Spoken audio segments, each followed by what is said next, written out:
Welcome my YouTube channel smart education right. प्यारे साथियों नमस्कार, आप सभी का स्वागत है हमारे यूट्यूब चैनल में। आज हम आपके लिए सामान्य ज्ञान का प्रैक्टिस सेट 8 लेकर आए हैं, जिसको हम लोग हल करेंगे यूपीएसआई और एसएससी जीडी के लिए है। यूपीएसआई और एसएससी जीडी के लिए सामान्य ज्ञान का प्रैक्टिस सेट 8 हम आज आपके लिए लेकर आए। तो मेरे प्यारे साथियों, आप सभी से निवेदन है कि वीडियो को अंत तक अवश्य देखें। वीडियो अच्छा लगे लाइक करें, शेयर करें और हमारे यूट्यूब चैनल को सब्सक्राइब अवश्य करें। तो बढ़ते हैं, देखते हैं सामान्य ज्ञान के प्रैक्टिस सेट 8 में क्या होगा। तो पहला क्वेश्चन यह है कि अंग्रेजी संसद में भारत सरकार अधिनियम कब पारित हुआ। अंग्रेजी संसद में भारत सरकार अधिनियम कब पारित हुआ। तो आप सभी को इसका आंसर बताने हैं कमेंट करके। तो ये कब पारित हुआ था मेरे प्यारे साथियों, ये जब पारित हुआ था 1858 ईस्वी में। ऑप्शन इसका सी सही हो जाएगा। 1858 में अंग्रेजी संसद में भारत सरकार अधिनियम पारित किया गया, 1858 में। ऑप्शन सी सही होगा। आगे बढ़ते हैं अगले प्रश्न की तरफ। अगला क्वेश्चन क्या कह रहा है, भारतीय राष्ट्रीय कांग्रेस का 1896 का अधिवेशन निम्नलिखित में किसके लिए विख्यात है। तो किसके लिए विख्यात किया गया था ये। पहली बार राष्ट्रगान गाया गया था, ऑप्शन बी है पहली बार राष्ट्रीय गीत गाया गया था, पहली बार तिरंगा लहराया गया था, इनमें से कोई नहीं। तो इसका आंसर कौन सा हो जाएगा कि भारतीय राष्ट्रीय कांग्रेस का 1896 का अधिवेशन निम्नलिखित में किसके लिए विख्यात है। तो ये किसके लिए विख्यात है, ऑप्शन इसका बी सही हो जाएगा। ऑप्शन इसका कौन सा सही हो जाएगा मेरे प्यारे साथियों, बी सही हो जाएगा। पहली बार राष्ट्रीय गीत गाया गया था, पहली बार राष्ट्रीय गीत गाया गया था। आगे बढ़ते हैं मेरे प्यारे साथियों, अगला क्वेश्चन देखते हैं। बस आप सभी से निवेदन है कि वीडियो को अंत तक अवश्य देखें। वीडियो अच्छा लगे लाइक करें, शेयर करें और हमारे यूट्यूब चैनल को सब्सक्राइब करें। अगला क्वेश्चन क्या है कि निम्नलिखित में से किस गवर्नर जनरल को भारतीय प्रेस का मुक्तिदाता कहा जाता है। तो किसको कहा जाता है, इसका आंसर आप सभी को बताने हैं। Lord William Bentinck, option B है sir Charles Metcalfe, lord Auckland, lord Ellenborough. तो किसको कहा जाता है, इसका आंसर कौन सा हो जाएगा मेरे प्यारे साथियों। आप सभी को कमेंट करके इस आंसर बताने हैं। आप सभी लोग कमेंट कीजिए और इसका आंसर बताइए सर चार्ल्स। तो इसका आंसर कौन सा हो जाएगा मेरे प्यारे साथियों, ऑप्शन बी सही हो जाएगा। ऑप्शन कौन सा सही हो जाएगा, बी सही हो जाएगा। आगे बढ़ते हैं मेरे प्यारे साथियों। तो ये टॉप 30 क्वेश्चन लेकर आए हैं। तो आप सभी को 30 क्वेश्चन इसमें मिलेंगे, तो आप सभी को हल करना है और कमेंट करके आंसर बताने हैं। अगला है कि समुद्री व्यापार के संदर्भ में कार्यरत व्यवस्था का उपयोग किसके द्वारा किया जाता था। किसके द्वारा किया जाता था, डच, फ्रांसीसी, अंग्रेज, पुर्तगाली। तो ये किसके द्वारा किया जाता था मेरे प्यारे साथियों, इसका आंसर डी सही हो जाएगा, पुर्तगाली। ऑप्शन कौन सा सही हो जाएगा, डी सही हो जाएगा। आगे बढ़ते हैं, 5वां क्वेश्चन है, सुरेंद्रनाथ बनर्जी के बारे में निम्नलिखित में से कौन सा कथन सही नहीं है। वे इंडियन नेशनल एसोसिएशन के सह संस्थापक थे। ऑप्शन बी है वे कोलकाता के रिपन कॉलेज के संस्थापक थे। ऑप्शन सी है उन्हें राष्ट्रीय चेतना कॉन्सेप्ट के लिए जाना जाता है। उन्होंने आनंद मोहन बोस के साथ मिलकर साधारण ब्रह्मोस समाज की स्थापना। तो किसके लिए माना जाता है इनको। ऑप्शन इसका कौन सा सही हो जाएगा मेरे प्यारे साथियों, ऑप्शन इसका डी सही हो जाएगा। ऑप्शन इसका डी सही हो जाएगा। आगे बढ़ते हैं, अगला क्वेश्चन क्या है कि स्वतंत्रता आंदोलन के दौरान रविन्द्रनाथ टैगोर ने नाइटहुड की उपाधि किस घटना के विरोध में वापस कर दी थी। तो किस घटना के विरोध में वापस कर दी थी, नाइटहुड की उपाधि किस घटना के विरोध में वापस कर दी थी। फटाफट आप सभी लोग कमेंट करके इसका आंसर जवाब दीजिए कि ऑप्शन है बंगाल विभाजन, जलियांवाला बाग हत्याकांड, भगत सिंह, राजगुरु और सुखदेव के मृत्युदंड। ऑप्शन डी है उपरोक्त में से कोई नहीं। तो किसके उसमें कर दी थी मेरे प्यारे साथियों, आप सभी लोग इसका कमेंट करके अवश्य बताएं। ऑप्शन इसका कौन सा सही हो जाएगा, ऑप्शन बी सही हो जाएगा। ऑप्शन इसका बी सही होगा। आगे बढ़ते हैं, जलियांवाला बाग हत्याकांड। आगे बढ़ते हैं मेरे प्यारे साथियों,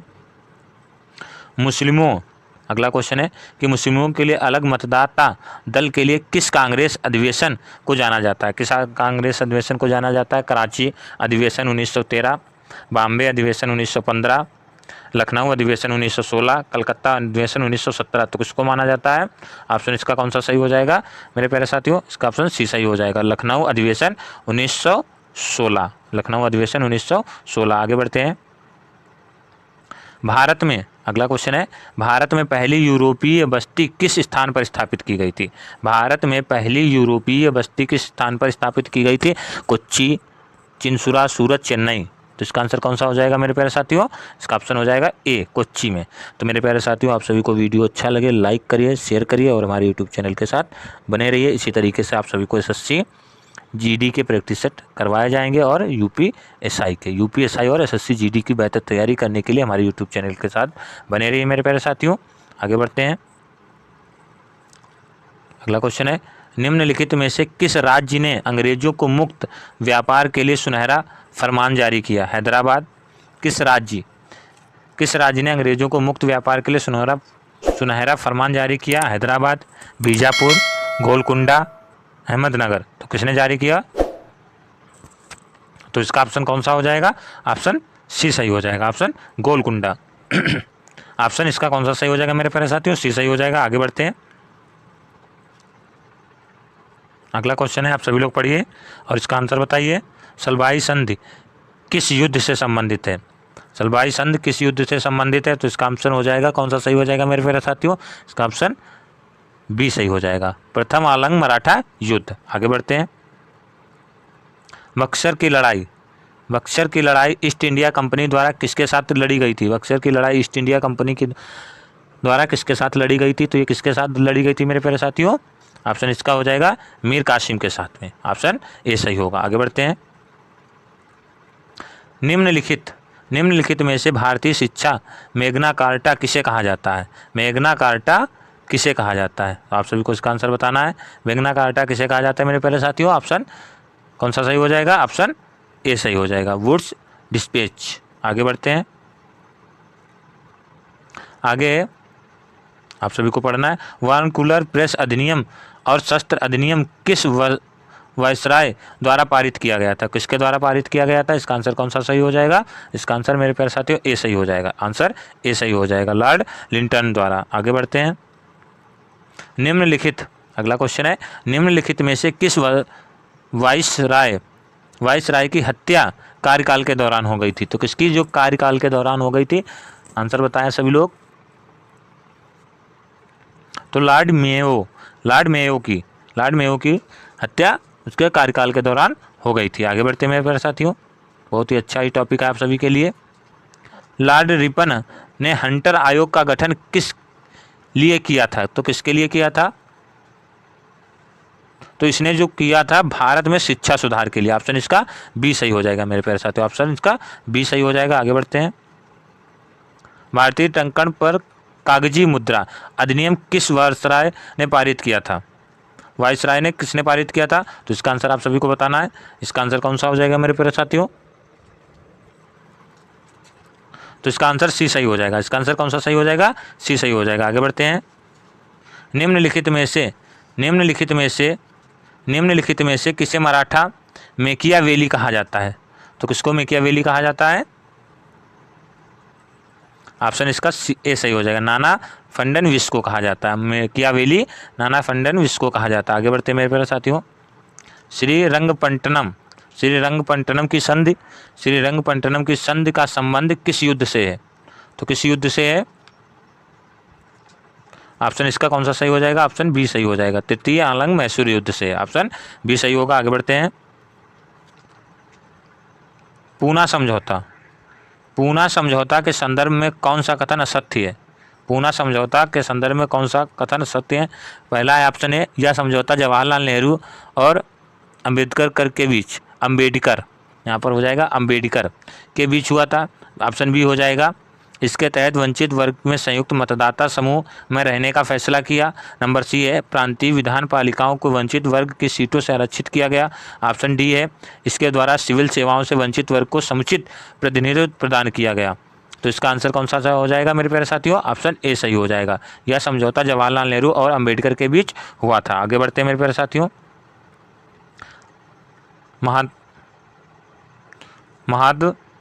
सत्याग्रह का नेतृत्व किसने किया था? तो किसने किया था?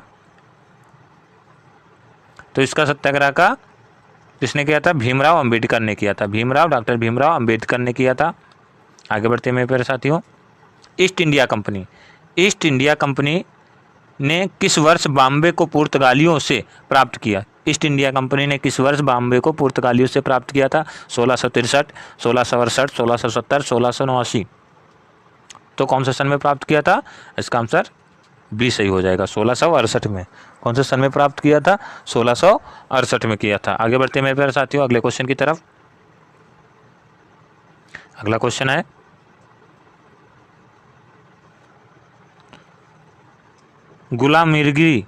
गुलामगिरी नामक पुस्तक किसने लिखी? गुलामगिरी नामक पुस्तक किसने लिखी मेरे प्यारे साथियों? ईश्वरचंद्र विद्यासागर, आचार्य विनोबा भावे, ज्योतिबा फूले, दादू दयाल।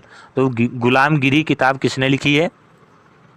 ऑप्शन इसका कौन सा सही हो जाएगा? सी सही होगा, ज्योतिबा फूले ने गुलामगिरी किताब लिखी है। आगे बढ़ते हैं, रविंद्रनाथ टैगोर नाइटहुड की उपाधि किस वर्ष दी गई? नाइटहुड की उपाधि किस वर्ष दी गई? रविंद्रनाथ टैगोर को नाइटहुड की उपाधि किस वर्ष दी गई थी? 1910 में, 1915 में, 1920 में, 1925 में।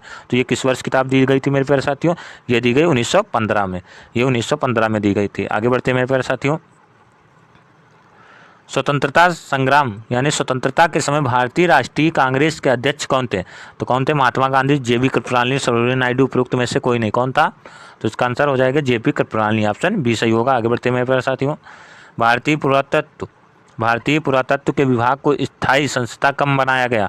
तो कौन से सन में बनाया गया था? इसका आंसर 1906 हो जाएगा, आंसर सी सही होगा। आगे बढ़ते हैं मेरे प्यारे साथियों अगले क्वेश्चन की तरफ। सुभाष चंद्र बोस को अंतरिम सरकार की स्थापना कब की थी? तो ये कब की थी? इसका भी आंसर कौन सा सही हो जाएगा? 1943 की, 1943 की। आगे बढ़ते हैं मेरे प्यारे साथियों अगले क्वेश्चन की तरफ। बस आप सभी से निवेदन है कि वीडियो को ज़्यादा से ज़्यादा शेयर करते रहिए। निम्नलिखित में से किस आंदोलन की शुरुआत नमक कानून को तोड़ने से हुई थी? निम्नलिखित में से किस आंदोलन की शुरुआत नमक कानून को तोड़ने से हुई थी? तो पहला ऑप्शन है असहयोग आंदोलन, सविनय अवज्ञा आंदोलन, भारत छोड़ो आंदोलन, होम रूल आंदोलन। तो किससे हुई थी? सविनय अवज्ञा आंदोलन, ऑप्शन इसका बी सही हो जाएगा। ऑप्शन कौन सा सही होगा? बी सही हो जाएगा। आगे बढ़ते हैं, किस समाजवादी नेता ने जेल से भागकर भारत छोड़ो आंदोलन में हिस्सा लिया? तो कौन था? राजा राम मोहन राय, मीनू मासनी, जयप्रकाश नारायण। तो कौन था? इसका आंसर कौन सा सही हो जाएगा मेरे प्यारे साथियों? राजा राम मनोहर लोहिया, ऑप्शन ए सही हो जाएगा। आगे बढ़ते हैं मेरे प्यारे साथियों, बक्सर की लड़ाई के बाद, ऑप्शन 29 है आप क्वेश्चन नंबर, बक्सर की लड़ाई के बाद बंगाल के नवाब की गद्दी पर किसे बिठाया गया था? तो बक्सर की लड़ाई के बाद बंगाल की नवाब की गद्दी पर किसे बैठाया गया था? तो ये बैठाया गया था ऑप्शन मीर जाफर को, ऑप्शन सी सही हो जाएगा, ऑप्शन सी सही होगा। आगे बढ़ते हैं मेरे प्यारे साथियों, लास्ट क्वेश्चन, आप सभी को इसका आंसर कमेंट करके हमें बताना, इसका आंसर मैं नहीं बताऊंगा। स्वदेश बंधव की स्थापना किसने की थी? स्वदेश बंधव की स्थापना किसने की थी? तो ये आप सभी को इसका आंसर कमेंट करके हमें बताना है। और ये थे 30 क्वेश्चन जो हमने आप सभी को बता दिए मेरे प्यारे साथियों। और वीडियो अच्छा लगे लाइक करें, शेयर करें और हमारे यूट्यूब चैनल को सब्सक्राइब करें। जब तक के लिए जय हिंद, जय भारत। कल मिलेंगे नए टॉपिक के साथ, हिंदी के टॉपिक के साथ में। जब तक के लिए जय हिंद, जय भारत।